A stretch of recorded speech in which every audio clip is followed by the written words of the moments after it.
Top of the morning, Dan and Amy. And don't you find it a bit ironic that the same people who say incentives don't matter when it comes to the currently unemployed and loving it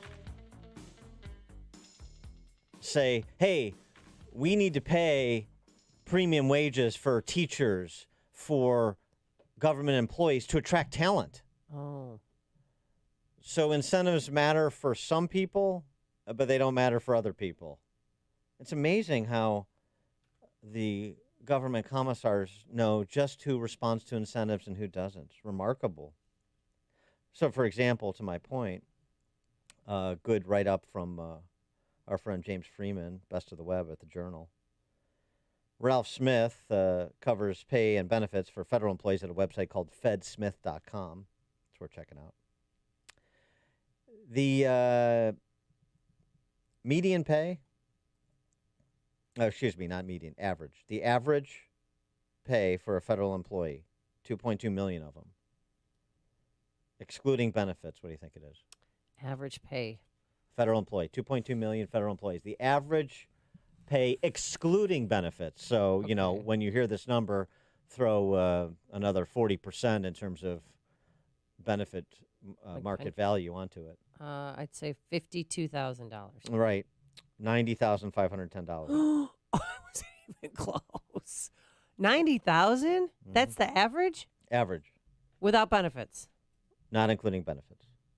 The average. Where do I sign up? The average salary in the United States in 2020, $56,000. Okay. Now, there is the point, and Freeman makes it, that theoretically we pay lawyers and other highly credentialed public servants to use their expertise in ways that ostensibly enhance our lives, although I don't know about enhancing our lives in federal government. I don't know if those two phrases belong in the same sentence.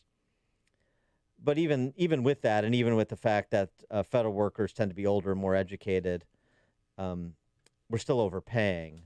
When you start controlling for those variables, as the Congressional Budget Office did, the federal government paid 17% more in total compensation than it would have if average compensation had been comparable with that in the private sector after accounting for the characteristics of workers and sort of the job classification, which has been the way it's been for some time. It's the same in the state of Illinois, by the way. So, I mean, you know, in the private sector, would you like a 17% salary increase?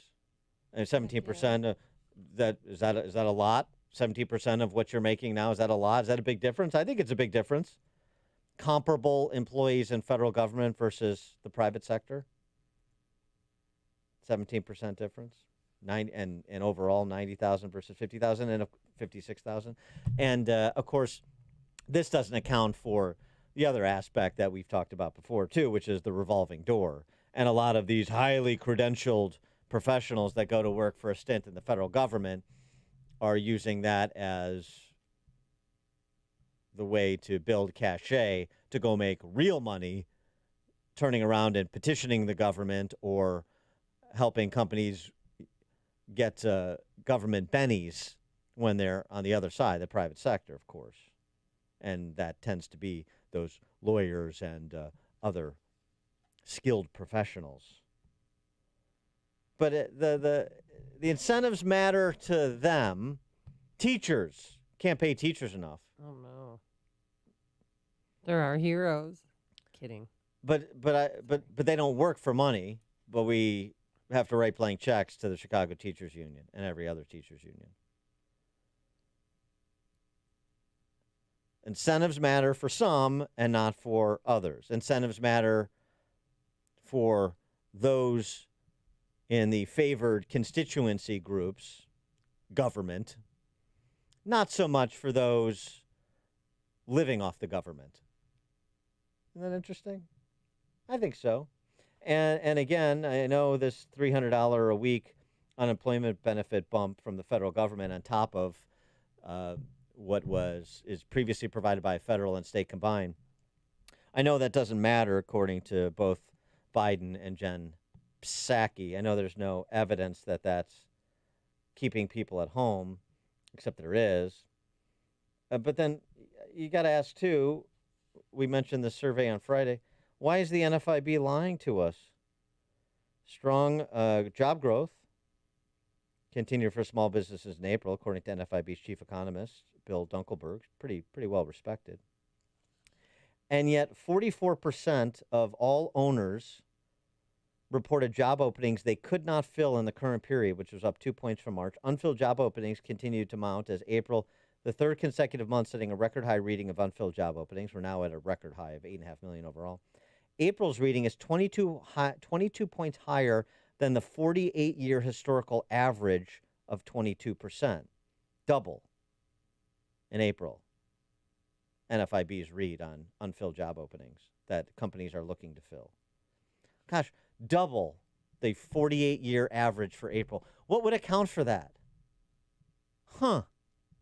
What would account for that? What's different this April than in previous Aprils over the last half century? John in Portage Park, you're on Chicago's Morning Answer. Good morning. I'd like to know if the people at NPR, and I will listen to NPR if I need a nap in the afternoon, if they make 17%.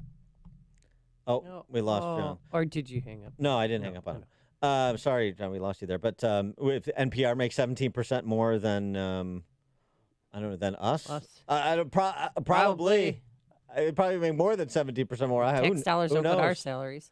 Yeah, it's nice when your business gets subsidized by everybody, isn't it?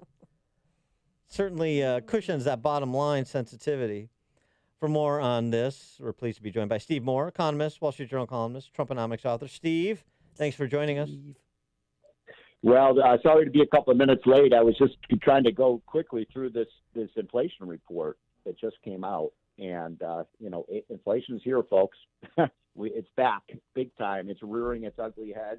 The month number was, I think, 0.8, 0.9, which is a lot of inflation. That we're at 4% over the year, 4.2%. I mean, these are big numbers. Dan, how predictable was this? These people don't even understand economics 100. That inflation is too many dollars chasing too few goods. We're dropping trillions of dollars out of helicopters, and I'm wondering, gee, why are prices rising? No, I hear you. I wonder, though, if you think that as we reopen over the course of the next few months, some of that, I mean, you can't eliminate all of it because of all the funny money that was printed, as you just said, but some of that inflationary pressure will recede when there are more people producing more stuff. Yeah, except the problem, we've got a dual problem, Dan, which is that, we got a lousy jobs report, too. Yeah. So, right, do you know how many job openings there are in America today? 8.5 million. Right? I think the number is 8.2.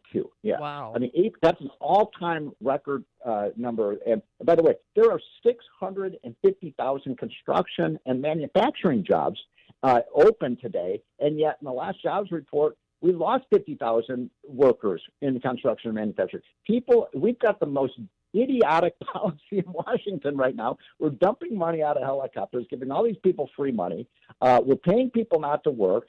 And then we're wondering, gee, why are food prices? Why are gas prices? Why are lumber prices? Why are prices at the hardware store and the pump and the grocery store going up? It's so obvious. It was so predictable. I mean, I'm angry at the stupidity of the Biden administration, of the Fed. It's like these people have their heads. I'm not going to tell you where I think they are. But Stephen, White House economist said there's no measurable evidence that the $300 federal unemployment bonus is discouraging unemployed people from seeking work.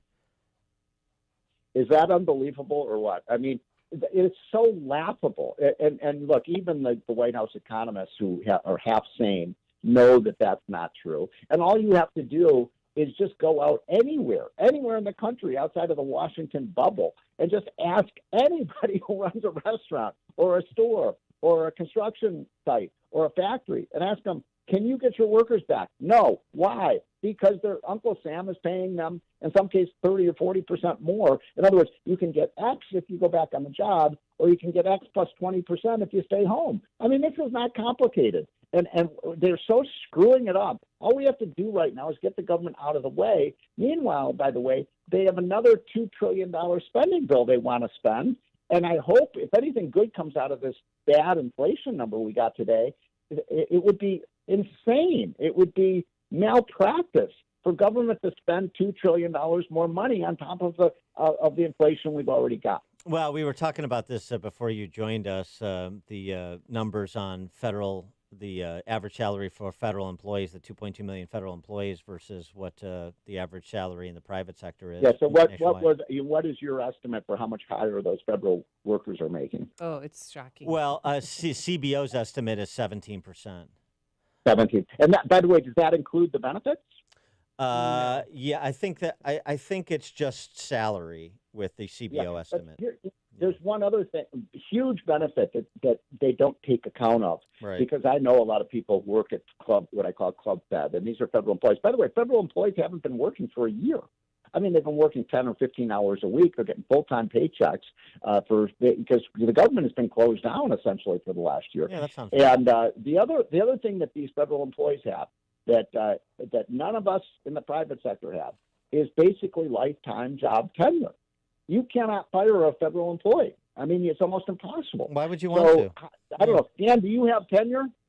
No, I have a contract that is voidable as soon as I commit an act of moral turpitude. Yes. Yes. Well, I mean, but to the point, I mean, it's funny because what we've heard from, I mean, it's just amazing statements from people about this, the lies that you have to tell or the ignorance you have to display to try and run cover for terrible public policy. You know, if you can't get employees, then just raise your wages. And if you can't raise your wages and stay in business, then you got a problem with your business model. So the government comes in and changes your cost structure, and then you have a problem with your business model. And you know, that's exactly right. And so that's when I asked some of the people at the White House, you know, why are you doing this?